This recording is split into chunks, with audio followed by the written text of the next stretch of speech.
An original story narrated exclusively for Love Written in Silence. Behind a marble column, at the edge of the Ashworth ballroom, Cecily Wren watched 500 candles blaze as Lady Harriet descended the staircase in a gown of ivory silk embroidered with night-blooming jasmine. The room fell silent, then erupted in whispers of admiration.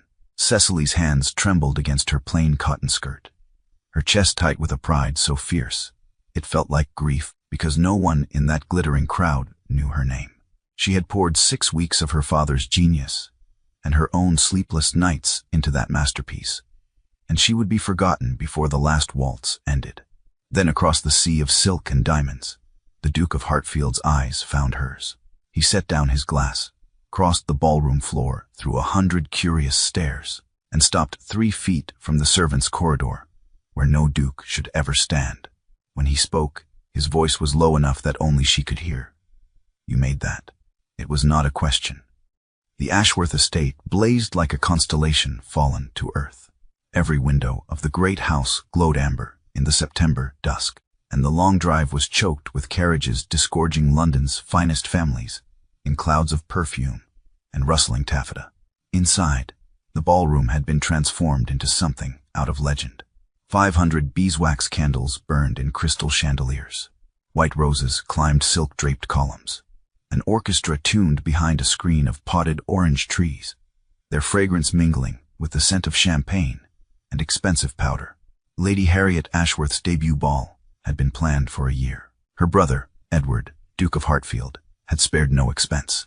The guest list included 3 earls, a viscount, 2 members of Parliament, and half the marriageable sons of the peerage.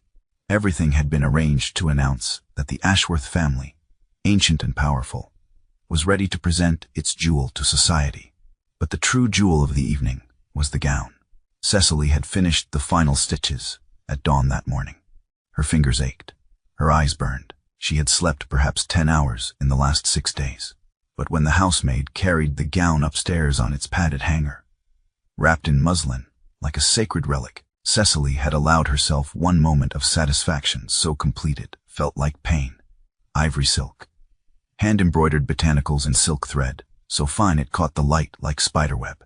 Night-blooming jasmine twined up the bodice and spilled across the skirt in a design that looked effortless, but had required 2 weeks of careful planning and another 2 of execution. The neckline was modest but elegant. The waist sat exactly where it should. The skirt moved like water.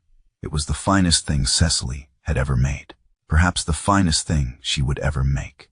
And now, at 8:30, as the first strains of a minuet drifted through the house, she stood behind a marble column near the servants' corridor and watched her creation descend the staircase on someone else's body. Lady Harriet was lovely, barely 18, with dark curls and her brother's steady gray eyes. She moved with the careful grace of a girl who had been taught how to enter a room. But it was the gown that stopped conversation. Cecily saw it happen in real time. The rustle of fans pausing, heads turning. A wave of silence rippling outward from the base of the stairs as Harriet stepped into the candlelight, and the jasmine embroidery seemed to glow. Then the whispers began. Exquisite. Where on earth did she find such a design? I have never seen work like that. Cecily's throat tightened. She pressed her spine against the cool marble and willed herself invisible. She was not a guest.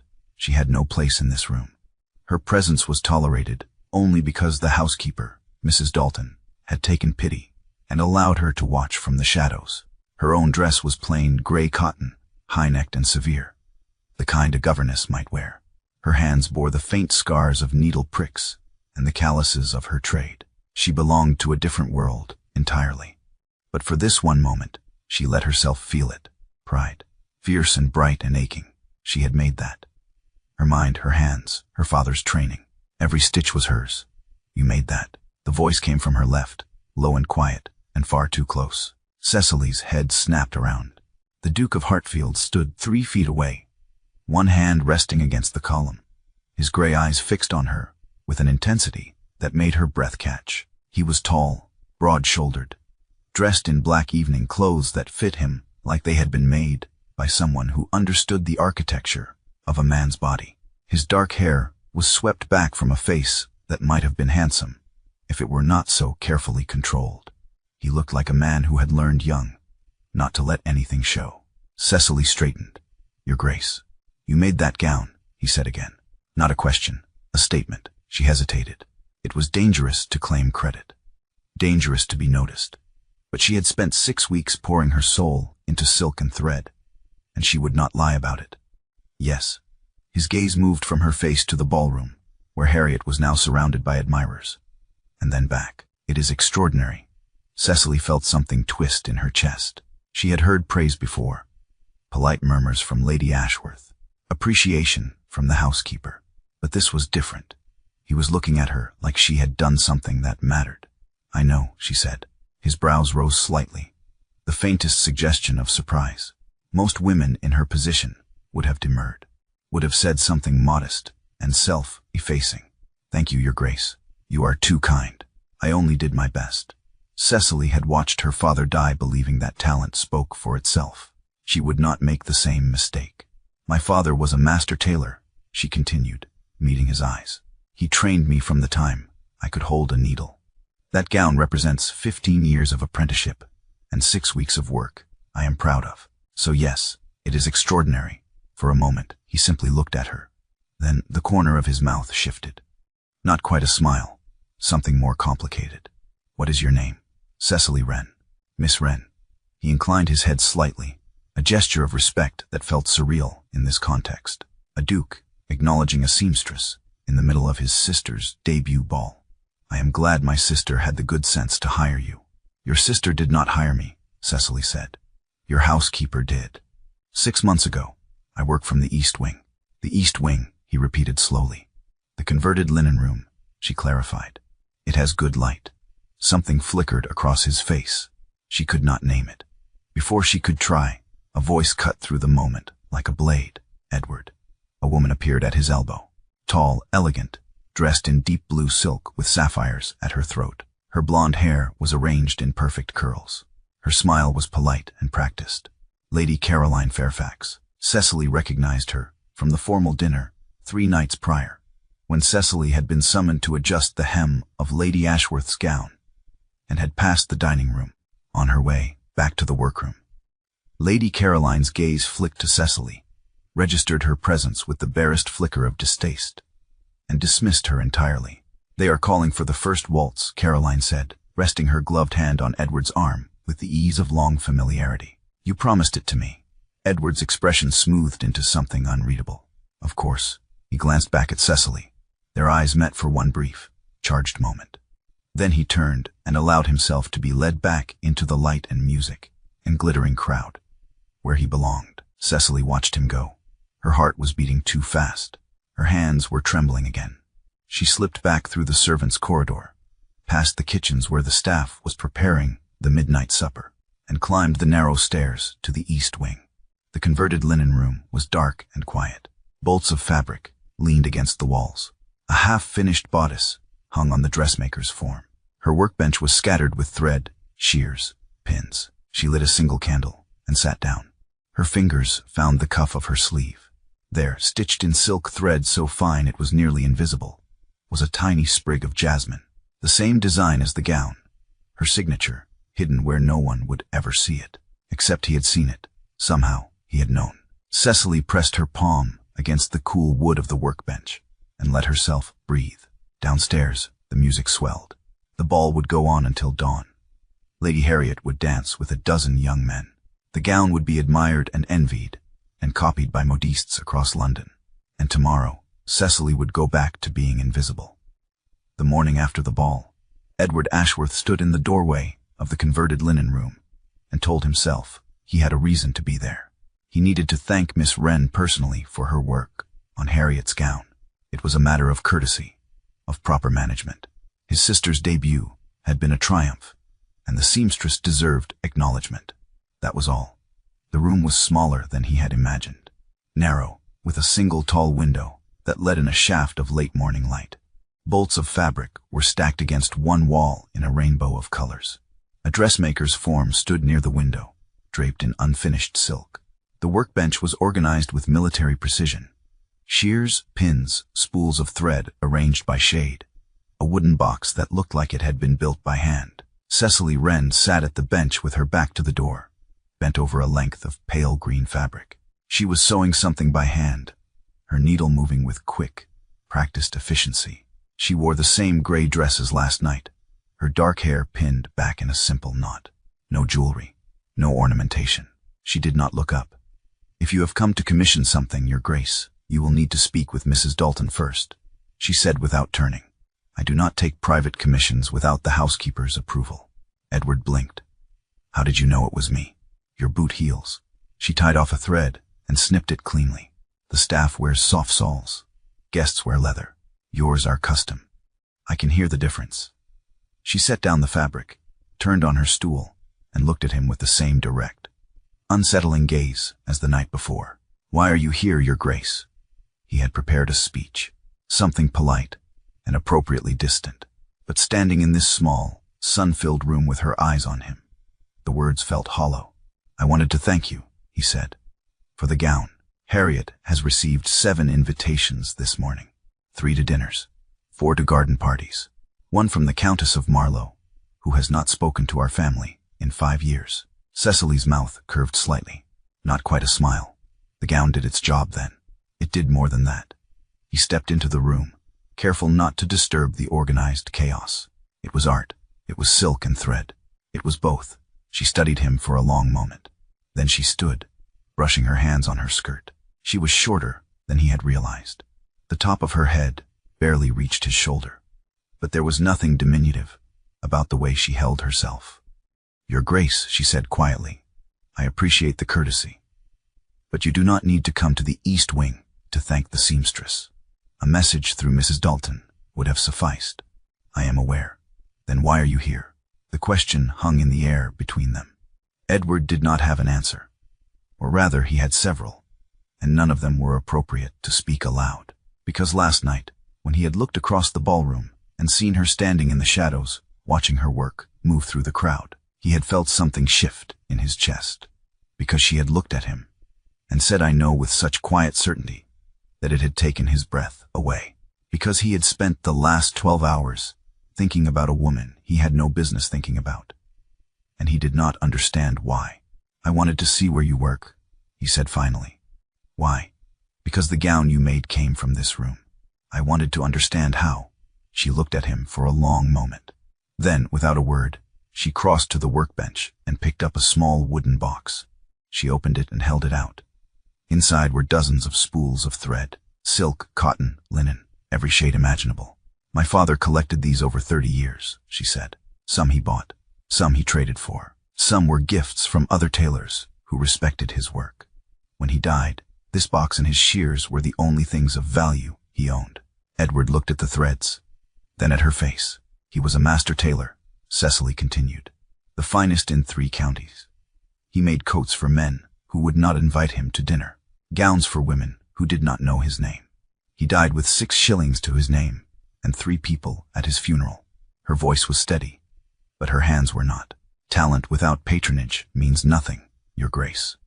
I learned that watching him.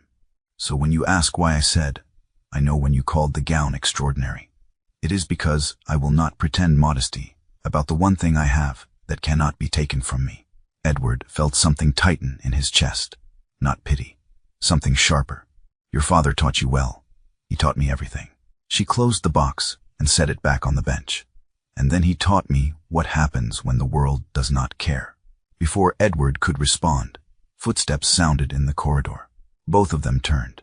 Mrs. Dalton appeared in the doorway, slightly out of breath. "Your Grace, forgive the interruption.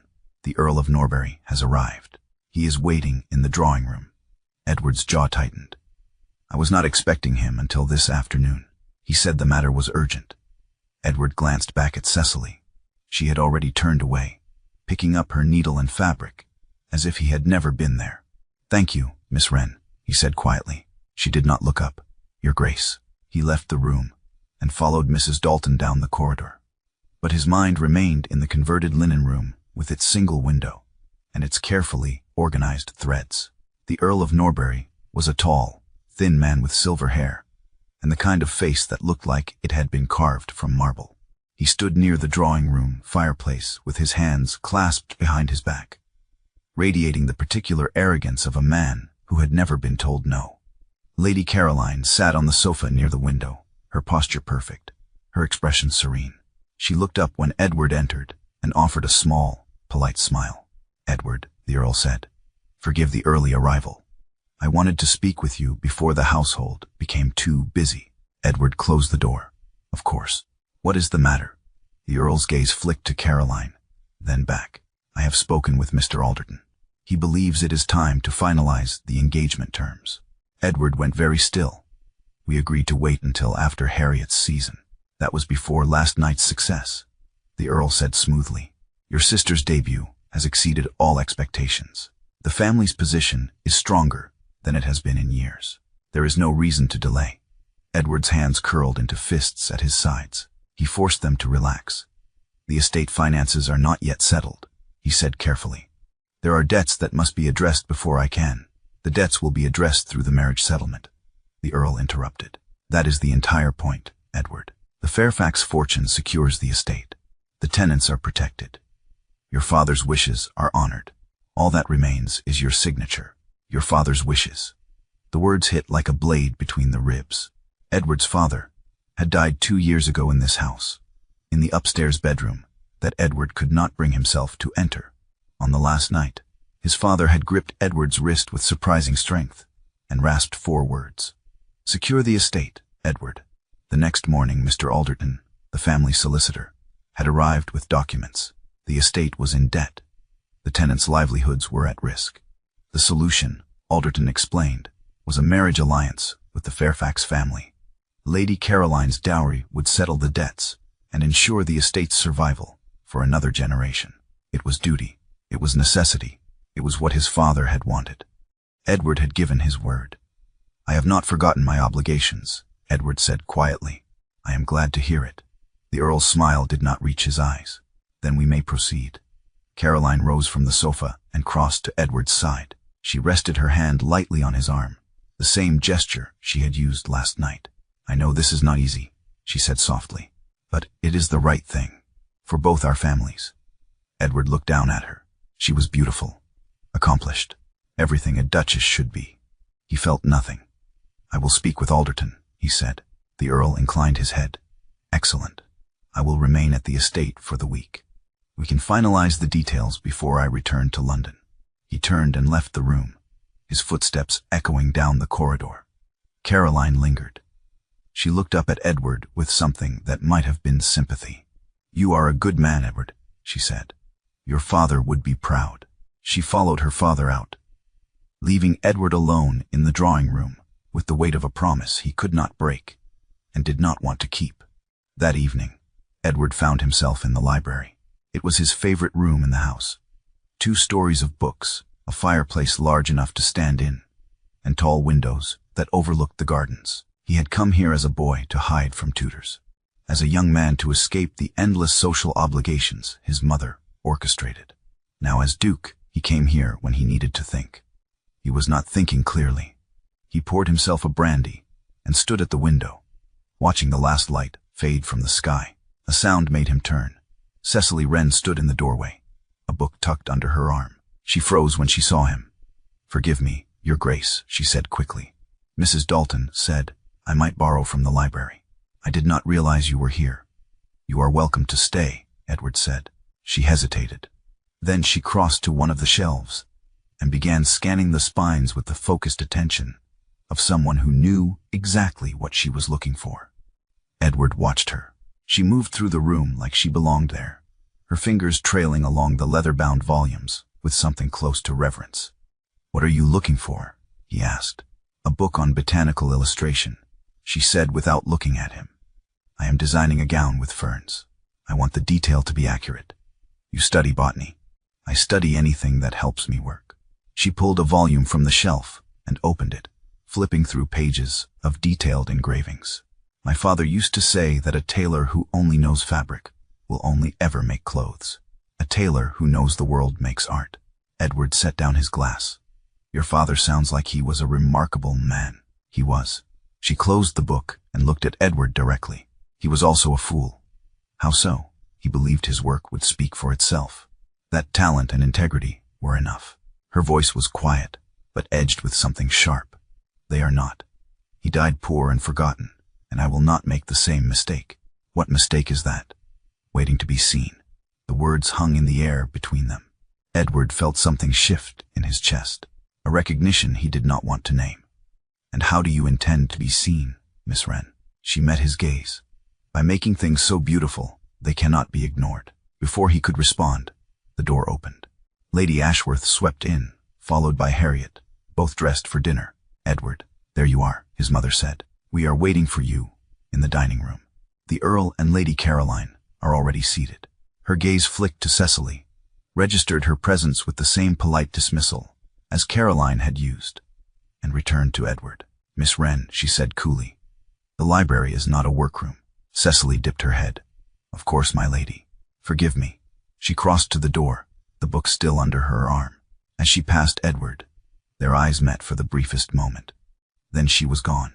Edward followed his mother and sister to the dining room, where the Earl and Caroline were waiting, and took his seat at the head of the table. The meal was formal, polite, suffocating. The Earl spoke of the engagement timeline.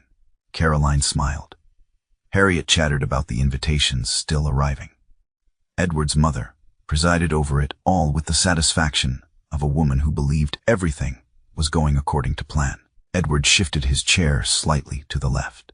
It was a small movement, barely noticeable, but it blocked the Earl's sightline to the corridor beyond the dining room, where Cecily would have to pass on her way back to the East Wing. Caroline noticed. Her gaze flicked to Edward's chair, then to his face. She said nothing, but she knew. The commission was extended 3 days later. Harriet's debut had been such a success that Lady Ashworth decided a full season's wardrobe was required. Morning gowns, afternoon dresses, evening wear, walking costumes, riding habits, at least 24 pieces, each one requiring the same level of detail and craftsmanship as the debut gown. Mrs. Dalton delivered the news to Cecily in the workroom with an apologetic smile. It will be at least 3 months of work, Miss Wren, possibly 4.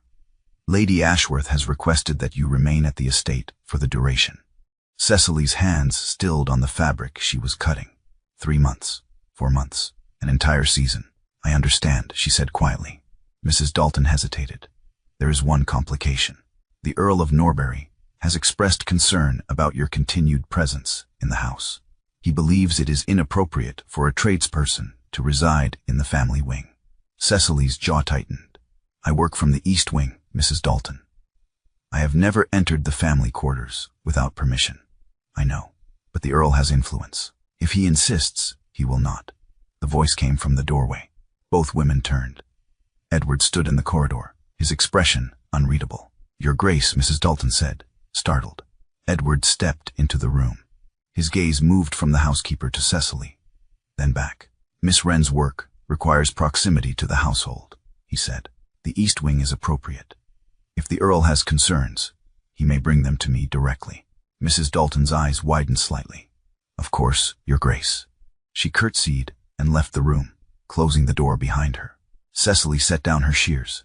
You did not need to do that. The Earl does not dictate who works in this house, Edward said. I do. And yet you are engaged to his daughter. The words came out sharper than she intended. Edward's expression did not change, but something flickered in his eyes. Not yet, he said quietly. Cecily looked at him, really looked at him. He stood in the doorway of her workroom like a man who did not know whether to stay or leave, his hands at his sides, his shoulders tense. Why are you here, Your Grace? She asked. I wanted to make sure the Earl's objections would not interfere with your work. That is not why you are here. For a long moment, he said nothing. Then he crossed to the workbench and picked up a spool of thread, dark green silk. He turned it over in his hands, his thumb brushing the smooth surface. My father told me that duty was the only thing that mattered, he said. That sentiment was a luxury men like us could not afford. I have spent my entire life believing that. He set the spool down and looked at her. And then I met a woman who looks at the world and says I know, and I do not understand why I cannot stop thinking about it. Cecily's breath caught. You should stop thinking about it, she said quietly. I am aware. You are engaged. or you will be. To a woman whose father has the power to destroy this estate, and everyone who depends on it. I am aware of that as well. Then what do you want from me? The question hung between them, raw and dangerous. Edward's gaze held hers. I do not know. Cecily felt something crack inside her chest. Not quite breaking, but close. You should go, Your Grace, she said. Before someone notices, you are here. He nodded slowly, but he did not move.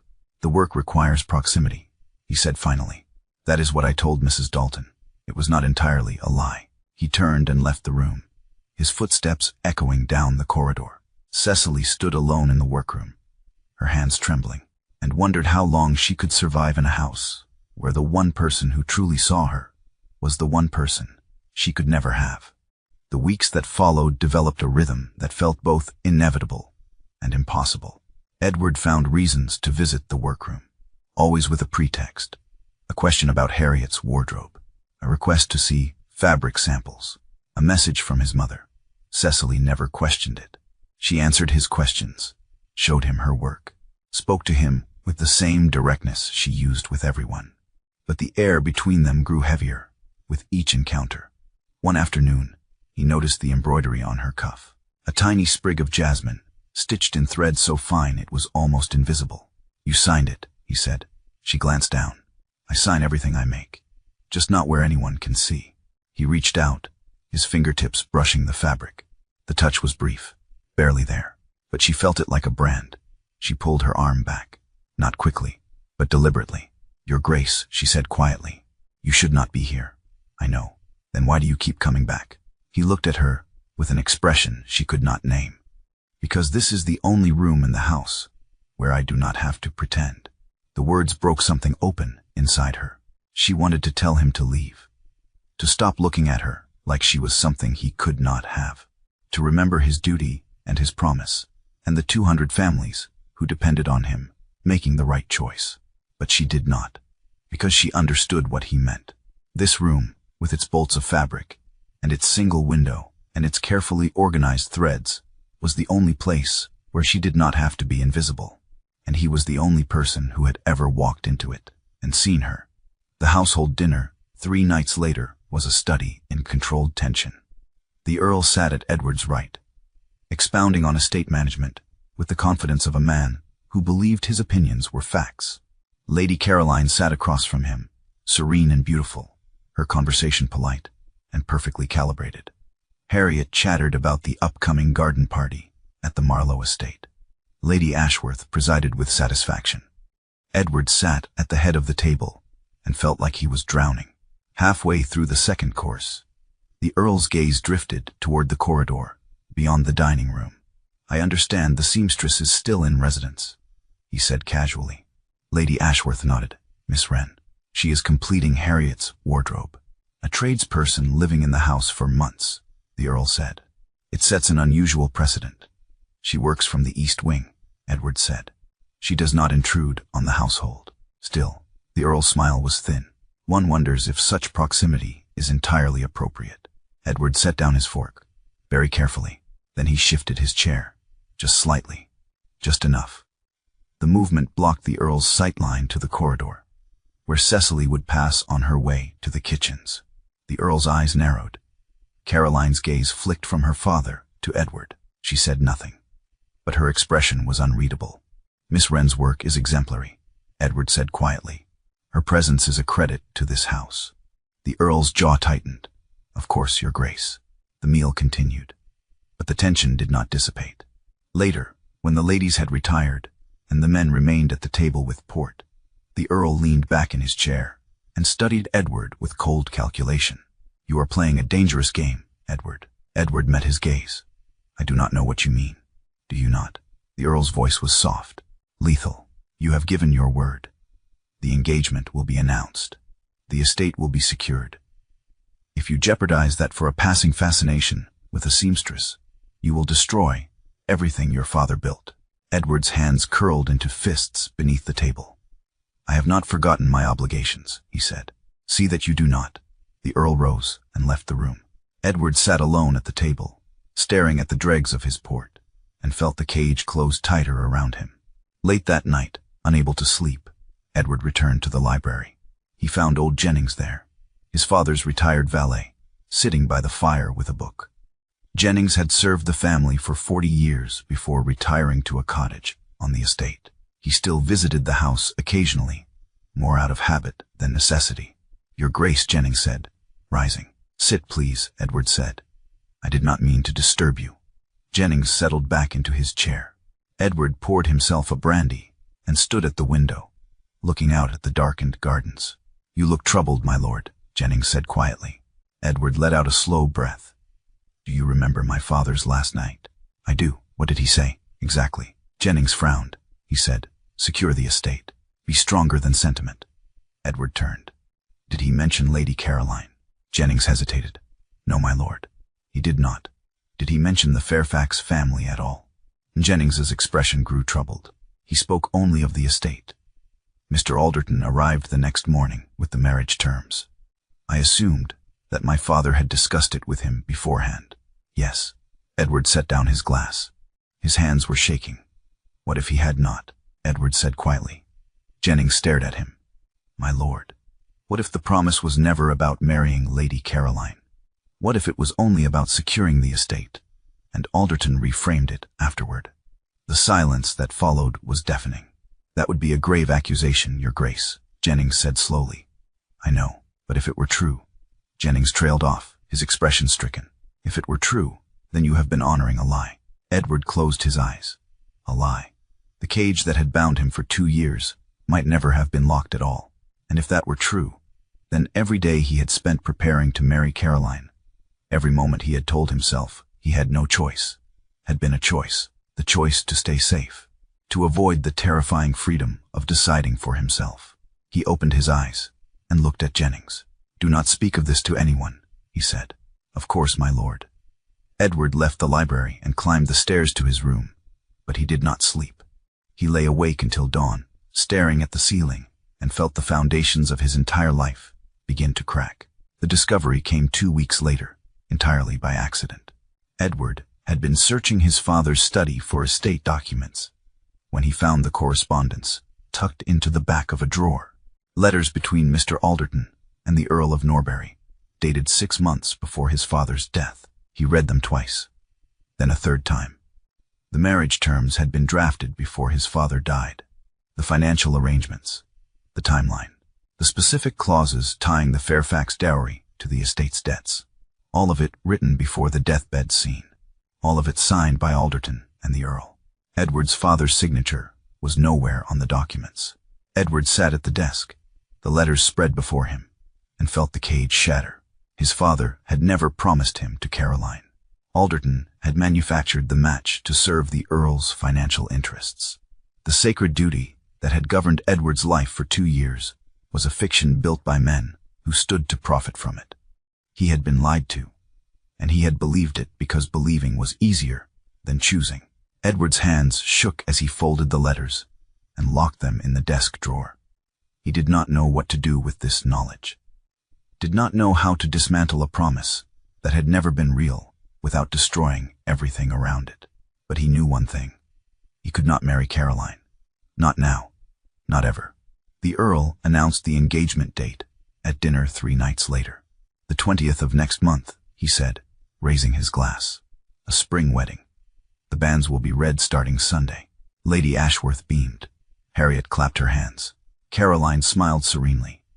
Edward sat frozen at the head of the table, the letters burning in his mind. "Edward," his mother prompted. He forced himself to lift his glass. "To the 20th. The words tasted like ash. After dinner, the Earl cornered him in the corridor. "I trust there will be no further delays," the Earl said quietly. Edward met his gaze. "No good." The Earl's smile was cold. "I would hate for anything to jeopardize this arrangement. It would be unfortunate if certain debts were called in prematurely, or if your sister's seamstress lost her brother's apprenticeship bond." Edward went very still. "What did you say?" "Young Daniel Wren, apprentice to a printer in the village. The bond is co-signed by your steward, is it not? It would be a shame if that arrangement were to dissolve. The boy would lose his position. His sister would lose her income. One wonders what would become of them." The threat was clear. Edward's vision blurred with rage. You would destroy a boy's future to ensure my compliance. I would do what is necessary to protect my daughter's interests, the Earl said, as I trust you will do what is necessary to protect yours. He walked away, leaving Edward standing alone in the corridor, his hands clenched so tightly his nails bit into his palms. Cecily was packing when Edward found her. The workroom was half dismantled, bolts of fabric wrapped in muslin, her tools organized in their wooden box. The dressmaker's form stood bare near the window. She looked up when he entered, her expression carefully neutral.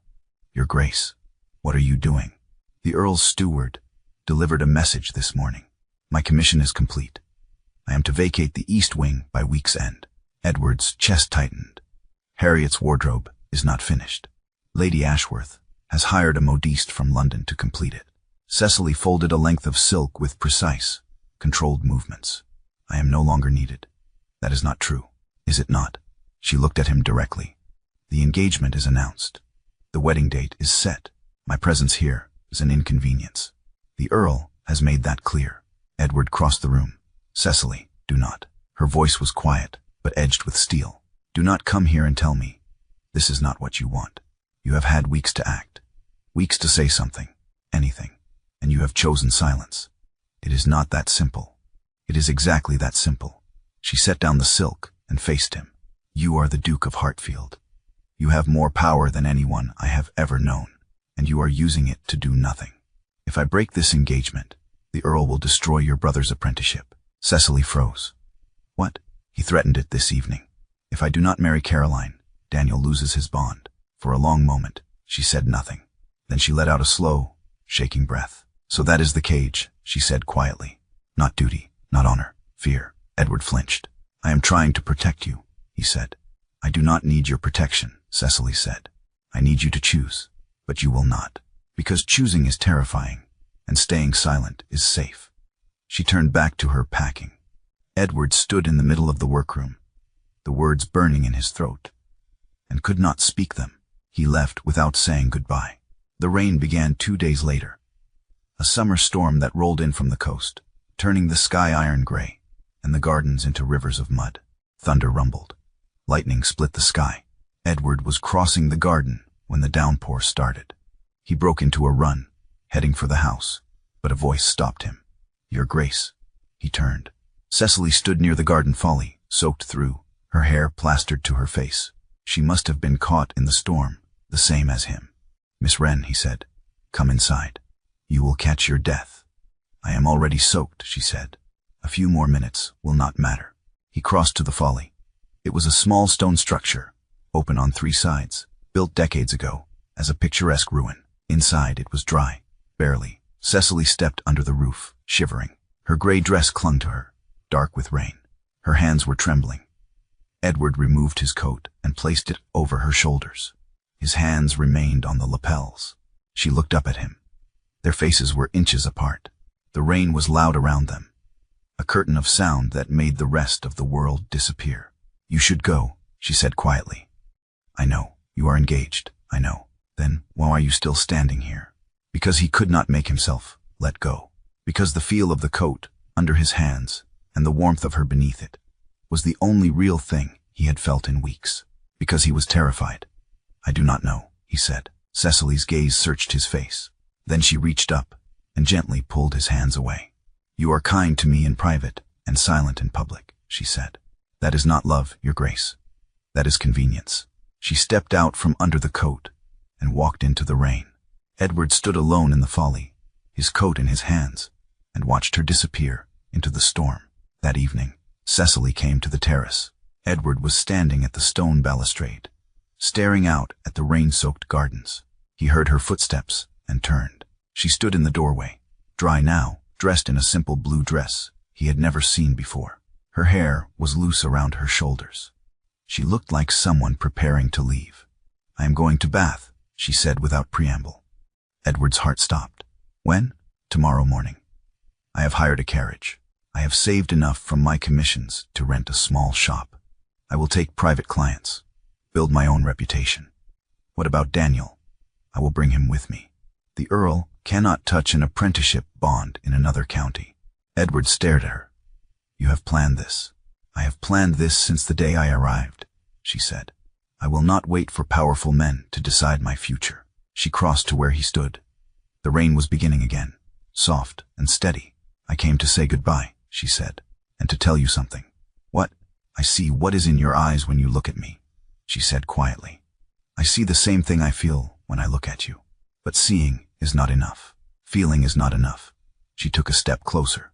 Ask me before someone else does. Edward froze. The words hit him like a lightning strike. She was not pleading. She was not begging. She was offering him a chance. One chance. He reached out and caught her wrist. Then I am asking, he said, his voice rough. She looked down at his hand on her wrist, then up at his face. Asking in the rain is easy, she said. Ask me where it costs you something. She pulled free, gently, firmly. Then she turned and walked back into the house, leaving him standing alone on the terrace as the rain fell harder. Edward gripped the balustrade and felt the last piece of the cage shatter. She was right. She had always been right. Asking in the rain cost him nothing. It was a moment, a feeling, a wish. Asking where it mattered, where it would destroy the engagement and defy the Earl and risk everything he had been taught to protect. That was the choice she was demanding. And he finally understood. Real strength was not enduring the cage. It was choosing to leave it. The drawing room the next morning was filled with cold sunlight. The Earl sat near the fireplace, his expression smug. Lady Caroline sat beside him, her hands folded in her lap. Mr. Alderton stood near the desk, the engagement papers spread before him. Edward's mother and Harriet sat on the sofa, watching with polite anticipation. Edward stood at the window, his back to the room, and felt the weight of every decision that had brought him to this moment. Edward, the Earl said, the papers are ready. All that remains is your signature. Edward turned. He crossed to the desk and looked down at the documents.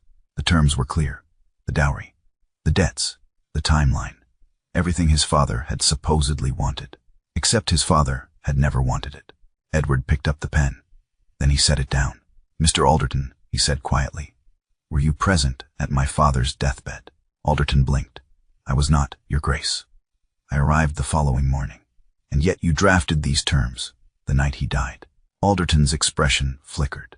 The terms were discussed beforehand, Your Grace.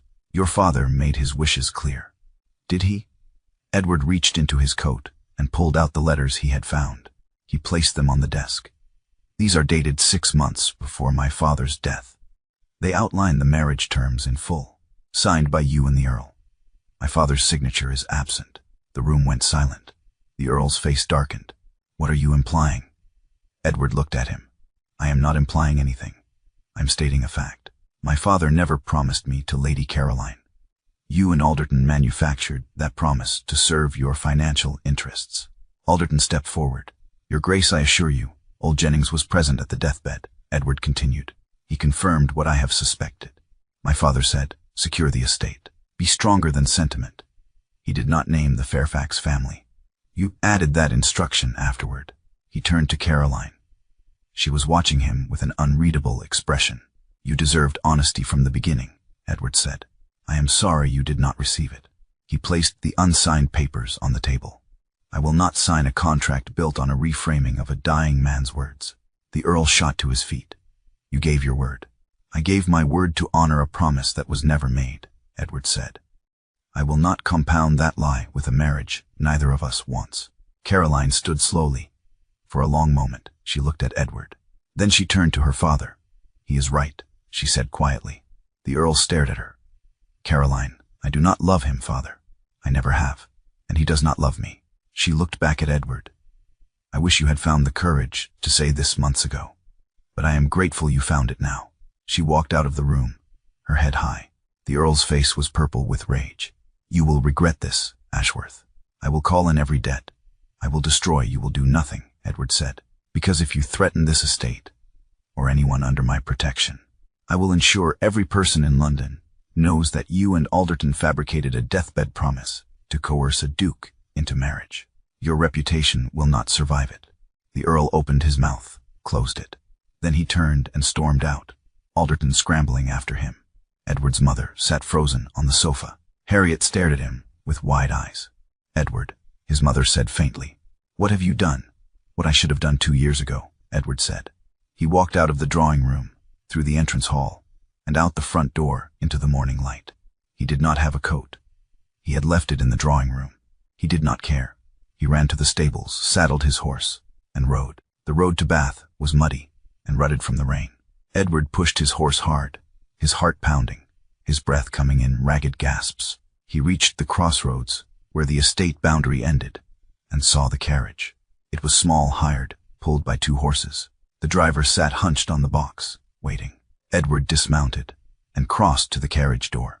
It opened. Cecily looked down at him, her expression carefully blank. "You left without telling me," Edward said. "You had papers to sign. I did not sign them."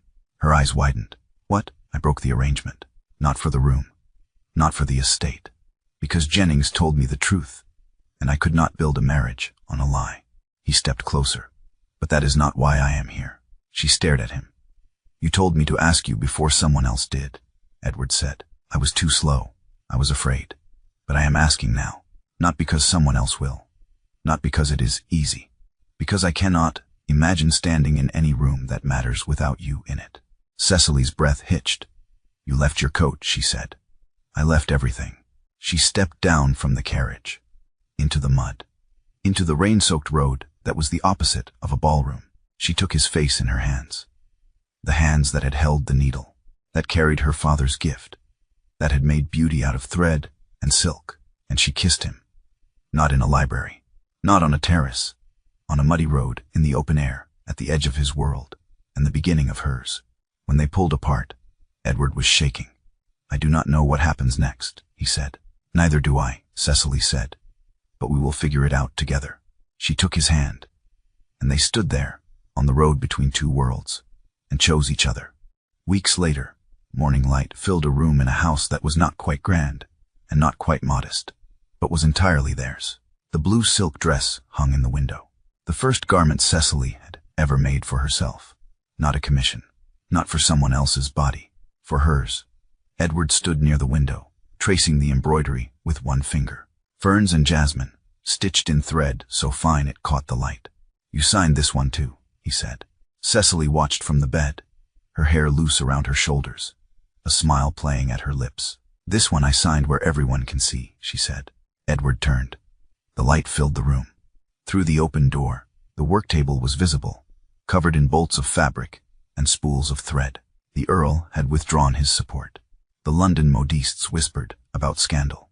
Half of society refused invitations, but the other half came anyway, because Cecily's work was extraordinary, because talent, when paired with courage, could not be ignored, and because Edward had chosen her, publicly, irrevocably, in a way that left no room for doubt.